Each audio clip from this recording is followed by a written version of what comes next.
কি সরকারে করুন, আমরা মানে স্পেসিফিক ভাবে বলেন কি করা উচিত? সরকারের স্টেপ নেওয়া উচিত যাতে এই জিনিসগুলো না ঘটে। আমরা সাজেশন সাজেশনটা কি আপনাদের? না না যেভাবে বলতেছে আমাদের আলিম ভাই একটু অসুস্থ আছে, কথাও বলতে পারবে না। ব্যানারের মধ্যে লেখা আছে বন্ধের প্রতিবাদে।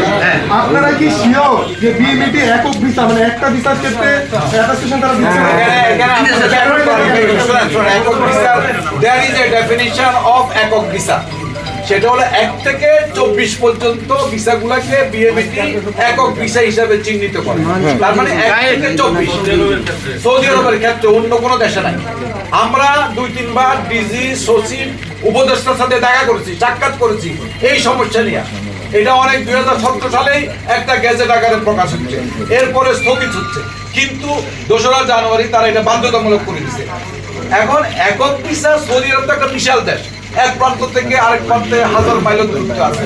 একটা ভিসার জন্য একটা মালিক আমার 2টা বাজারে যেতে পারতেছে না। এখন এই ভিসাগুলো এই কারণে আমাদের দেশ থেকে বাইরে চলে যাচ্ছে, এটা অলরেডি শুরু হয়ে গেছে। আর যারা ভিসা আনছে তারা তো বেকায়দা, তারা ম্যানপাওয়ার করতে পারতেছে না। আমাদেরকে আশ্বাস দিচ্ছে আপনারা যান একক ভিসার, আমরা বিএমইটি সাপোর্ট দিয়ে দেবো।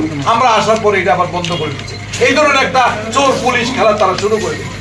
আমরা এটা তীব্র নিন্দা জানাচ্ছি এবং প্রতিবাদ জানাচ্ছি। এই একক ভিসাগুলো যদি আমরা চালু করতে না পারি তাহলে জনশক্তি রপ্তানি কমে যাবে, রেমিটেন্স কমে যাবে, বেকারত্ব বেড়ে যাবে। এটা বারবার তাদেরকে বোঝানো হয়েছে। আমরা এই সাংবাদিক সম্মেলনের পরেও আমরা ওনাদের কাছে আবার যাব, আবার বুঝাবো। আমাদের কি ওই যে একটা কথা বলছে, আমরা তো বার্গেনিং গেছে, আমরা এখানে আনবেন, আমরাও চূড়ান্ত আন্দোলন যাবো। এক পর্যায়ে হয়তো জনশক্তি রপ্তানি বন্ধ হয়ে যাবে।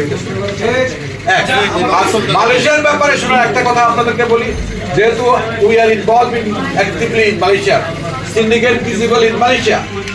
তারা 2017 সালে তারা সিন্ডিকেট করছে যে 10 জন, 2022 সালে যে 100 জনের সিন্ডিকেট করছে, সেই সিন্ডিকেট চক্র এখনো সক্রিয়।